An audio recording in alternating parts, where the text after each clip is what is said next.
الحمد لله رب العالمين والصلاة والسلام على سيدنا محمد وعلى آله وصحبه أجمعين. All praise is due to Allah, and may Allah's peace and blessings be upon His final messenger Muhammad sallallahu alayhi wasallam.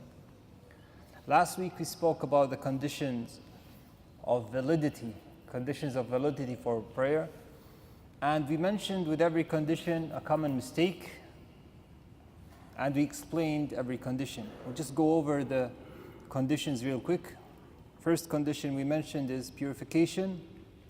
There are two purifications: طهارة من الحدث وطهارة من الخبث.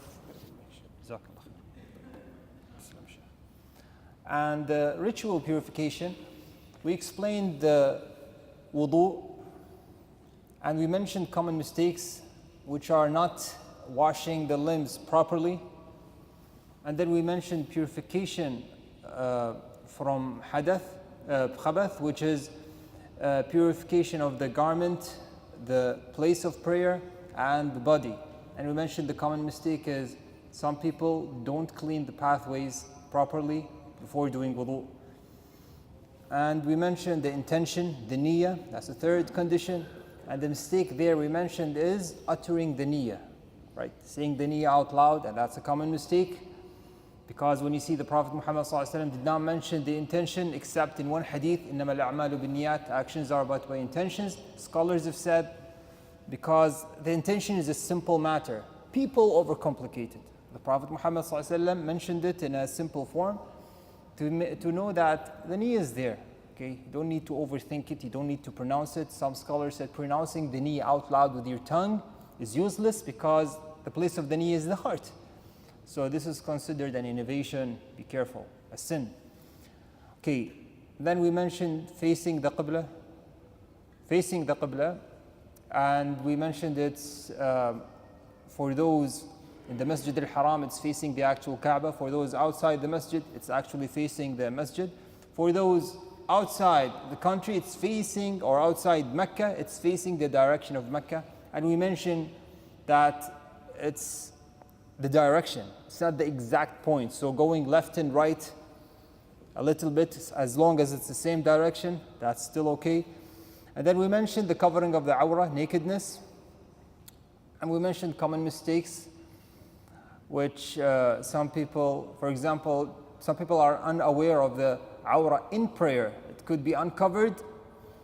And we mentioned that if it was uncovered during prayer unintentionally, and the person finishes prayer without knowing that some of the awrah was there, we said it is inshallah exempted and Allah will forgive him. But if it was out of carelessness, if he knew that some of the awrah was uncovered and he kept it until he finished prayer, then his prayer is invalid. And we mentioned common mistakes is that in ruku' and sujood, sometimes the awrah is shown, so people should take care of these two actions, or covering up properly before doing ruku' and sujood. And number 6, which is the sixth condition, commencement of the prayer time. We mentioned the limits of every prayer. And we mentioned that if a prayer is, if a person does not pray in time, that he should make it up as soon as possible. He should not wait until next day. So 6 conditions here we mentioned last time. Now we want to move on to the actions of prayer. Okay? And we'll explain them in the context of congregational prayer so that we can cover more matters. Now, the start of the prayer obviously is Takbirat al-Ihram. Why is it called Takbirat al-Ihram? Al-Ihram. It's called the opening Takbirah, and it's called in Arabic Takbirat al-Ihram. They said it's called Takbirat al-Ihram because after that Takbirah, all actions outside prayer is considered haram on the person praying. That's why it's called Takbiratul Ihram. Now, common mistakes. Now, it's very dangerous. These mistakes with Takbiratul Ihram, they could invalidate your prayer. So, when do we do Takbiratul Ihram? We wait until the Imam finishes the Takbiratul Ihram. So, as soon as the Imam says, after the Imam says Allahu Akbar, he pronounces the Ra of Allahu Akbar, then you start your opening Takbirah. You do not do Takbirah with the Imam, especially the Ihram. You definitely do not do takbirah before the imam. You do the takbirat al-ihram after the imam. So after the imam says Allahu Akbar, you hear the ra, then you start your takbirah. Now, if a person did his takbirat al-ihram before the imam, so you said Allahu Akbar, before the imam finishes his takbirah, so before the imam pronounces ra from Allahu Akbar, your prayer is invalid. Because you never started the prayer with the imam. Be careful. This mistake, it could cost you the whole prayer. So be patient, wait until the imam says Allahu Akbar. So first mistake, racing the imam in takbirat al-ihram.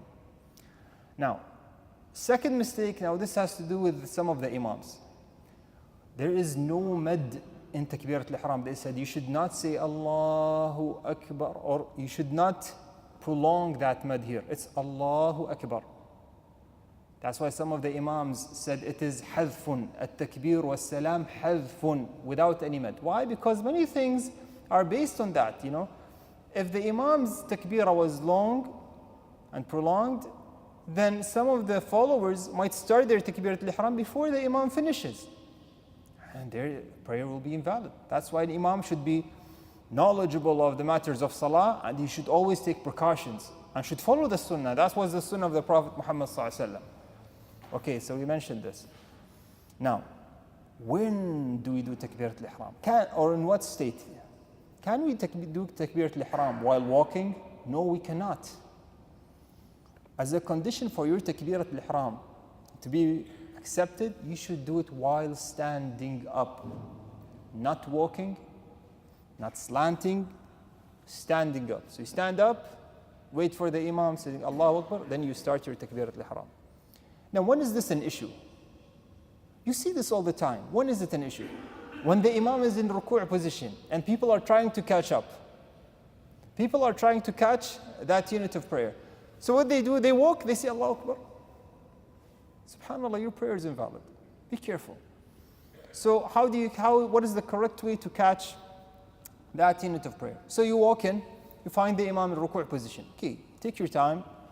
Now, if you're in line, you're still standing up, you do at least one takbirah. And this takbirah is takbirat al-ihram. So one takbirah, so Allahu Akbar. While standing up, you pronounce the ra from Allahu Akbar while standing up. And then you bow down for ruku'. Okay? Now, now bowing down for ruku', if you do ruku', now we'll come to this. We'll come to the least amount. Or let's talk about it now since we opened this. Now, how do you catch the rak'ah? You say Allahu Akbar, and then you have the option of the second takbirah. You can either do another takbirah for ruku', or you can just go directly for ruku'. As long as you have the takbirat al-ihram in. So you walk in line, you say Allahu Akbar, and then you go ruku'. Or preferably, the more preferred thing is do Allahu Akbar, and then another takbirah, Allahu Akbar for ruku'. Now, when do you catch that unit? If you do bend, arch your back, and your hands touch your knees before you hear the imam say sah from Sami Allahu liman hamida, then you have caught that unit. Or before you see the imam rising up. If that wasn't the case, if you said Allahu Akbar and the imam said Sami Allahu liman hamida, go to ruku', but you did not catch that unit of prayer. So, catching the unit of prayer, you stay in line, you do takbirat al-ihram, and then the next takbirah, and you bow. If your hands touch your knees before the imam says sah from Sami Allahu liman hamida, you have caught that unit. Otherwise, you did not. Clear? Okay, takbirat al-ihram. Then after that, recitation of Fatiha. Okay, this is a matter of dispute. Some of them said it is obligatory on everyone, leader and follower, to recite the Fatiha. In this case, that was the case in the prayers where the imam recites out loud. You wait for the imam until he says غَيْرِ الْمَغْضُوبِ عَلَيْهِمْ وَلَا الضَّالِّينَ. You say Ameen, and then you start reciting the Fatiha for yourself. So you wait until the imam says وَلَا الضَّالِّينَ, you say Ameen, and then you start reciting the Fatiha for yourself. That is the safest opinion. Yes, I know some scholars have said, The Imam recites Fatiha, that's on his half and instead of the followers. But since there's a heavy dispute on that matter, Ibn Kathir mentioned and said that this is one of the strongest and most difficult disputes in fiqh. So it's not an easy matter. Take the safe stance, recite Fatiha for yourself, and then listen to the recitation of the Imam. So after the Imam says, وَلَضَّالِينَ, you quickly say Ameen. You don't have to wait and say Ameen. You just say Ameen after quickly and then start reciting Fatiha. Okay, and then you keep listening to the Imam. Okay, now that is regarding reciting the Fatiha. After that, you do takbir, the Imam does takbir for ruku'. Okay, go to ruku' position. And I mentioned that the least amount that is the least position that is considered ruku' is arching your back and making, because that's called ruku', bowing down, bowing the arch of the back with your hands touching your knees. That is considered ruku'. But the proper ruku' of the Prophet Muhammad ﷺ is to keep your back straight and to clench your hands, to clench your knees with a strong clench with your fists, with your back straight. That is the correct position of ruku'. Okay, and then the Imam says, Sami' Allahu liman hamida. What does the ma'mum say? What does the follower say? What do you guys say? Rabbana wa lakal hamd. Is there anything else? Yeah, hamdan tayyib. Okay, that's another extra. But Rabbana wa lakal hamd, correct. The other masjid, one of them said, Rabbana wa lakal hamdu wa shukr. See, this is a common mistake scholars say, they always remind people. In the narrations of the hadith, there is no wa shukr. None of them say wa shukr. It's all Rabbana wa lakal hamd or Allahumma Rabbana wa lakal hamd. Both are correct. And then the other thing, hamdan kathiran tayyiban mubarakan fi, that's another hadith. But Rabbana wa lakal hamd is without the word shukr. So don't add things. Some of them will say, well, that's good. Shukr is good. It's thanking Allah. Well, tell them this in Takbirat al-Ihram. Can you say Allahu Akbar? Can you say Allahu al-Azim? Al-Azim is good. No, we can't. Your prayer will be invalid. We follow in praying, it's not up to our opinions. We follow the Prophet Muhammad ﷺ who said, Sallu kama ra'aytumuni usalli. Okay, all the scholars, all the Imams, Ahmad, Malik, and Abu Hanifa, and the Shafi'i, these schools of thought, they took their things from they deduced their rulings from the hadith of the Prophet Muhammad ﷺ and how he prayed. Then they differed in understanding these hadiths. So we pray as the Prophet Muhammad ﷺ prayed, and all Muslims do that. So the Prophet ﷺ said, وَإِذَا قَالَ الْإِمَامُ سَمِعَ اللَّهُ لِمَنْ حَمِدَ فَقُولُوا رَبَّنَا وَلَكَ الْحَمْدُ. So the Imam says, سَمِعَ اللَّهُ لِمَنْ حَمِدَ, we say, رَبَّنَا وَلَكَ الْحَمْدُ. Full stop. Okay.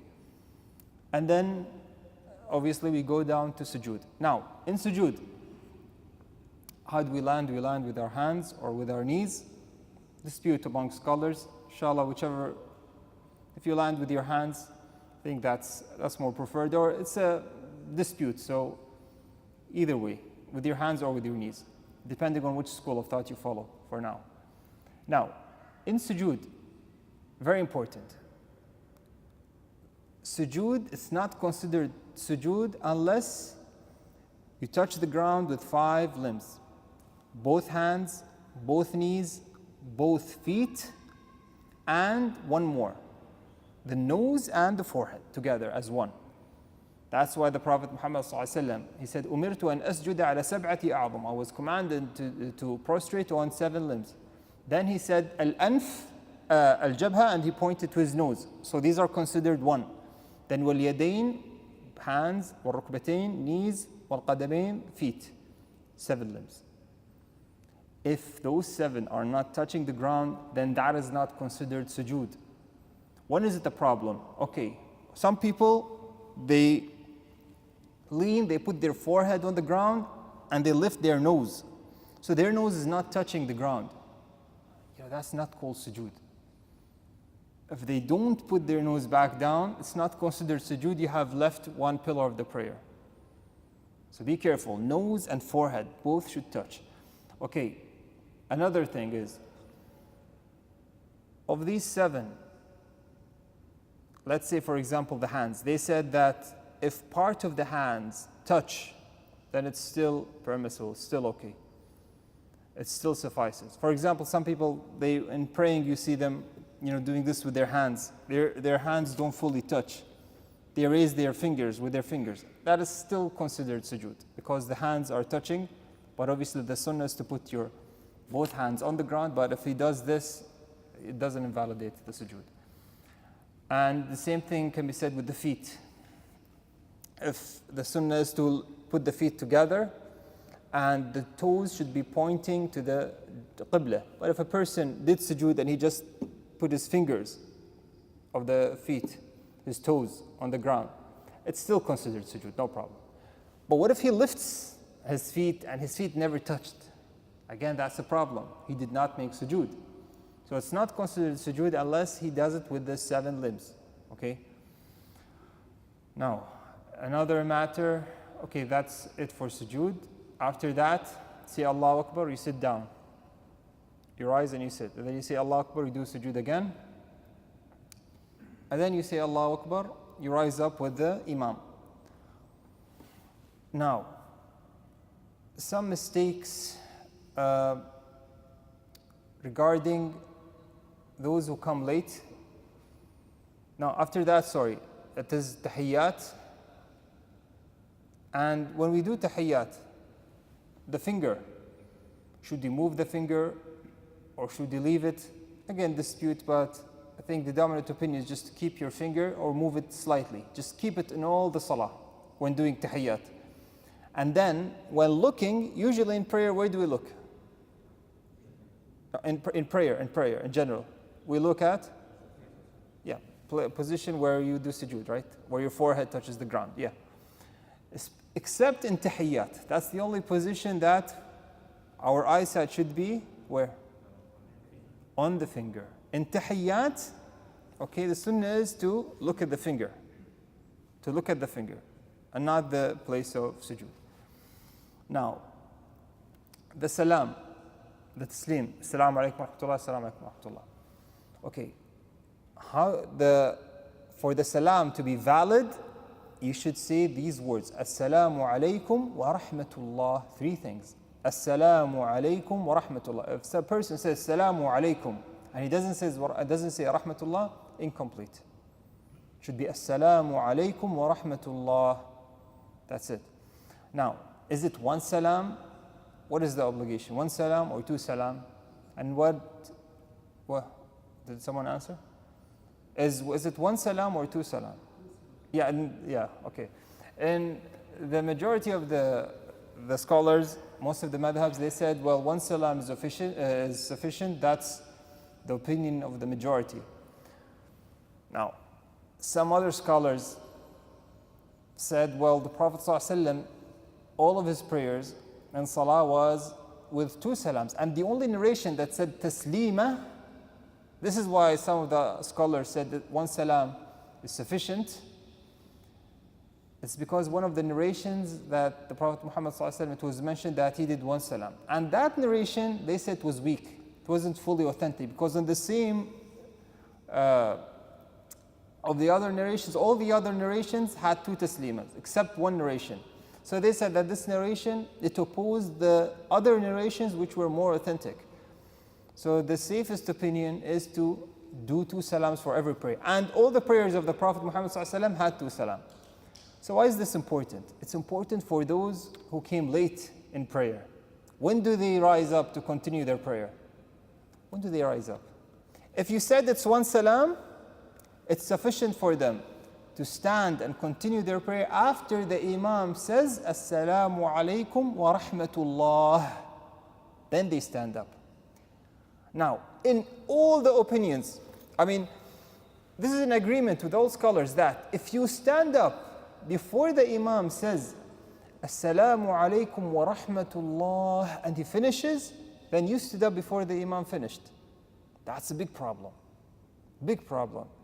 You wait until the Imam finished. And for the safest opinion is to wait for 2 taslimas.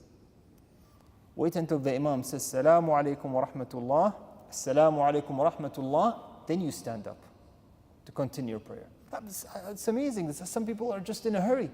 I don't understand. It's okay, wait. Some of them I think they even stand up before the Imam finished the first taslima. I told you, it's very problematic. You exited the prayer now. The Imam still did not finish. So that's an issue. So you wait for the 2 taslimas to finish and then you stand up. Okay? So Assalamu alaikum wa rahmatullah. Assalamu alaikum wa rahmatullah. Again, the sunnah here is that his salam was hadf, without the mad. So you don't say Assalamu alaikum wa rahmatullah. No, that's not the sunnah. The sunnah is Assalamu alaikum wa rahmatullah. Assalamu alaikum wa rahmatullah.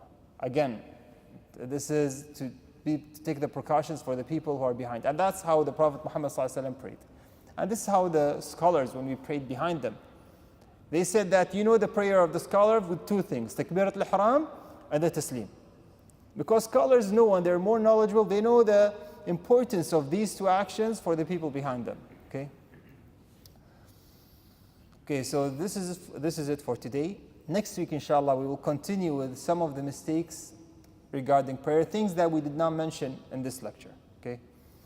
هذا والله أعلم وصلى الله على نبينا محمد وعلى آله وصحبه وسلم. جزاكم الله خير.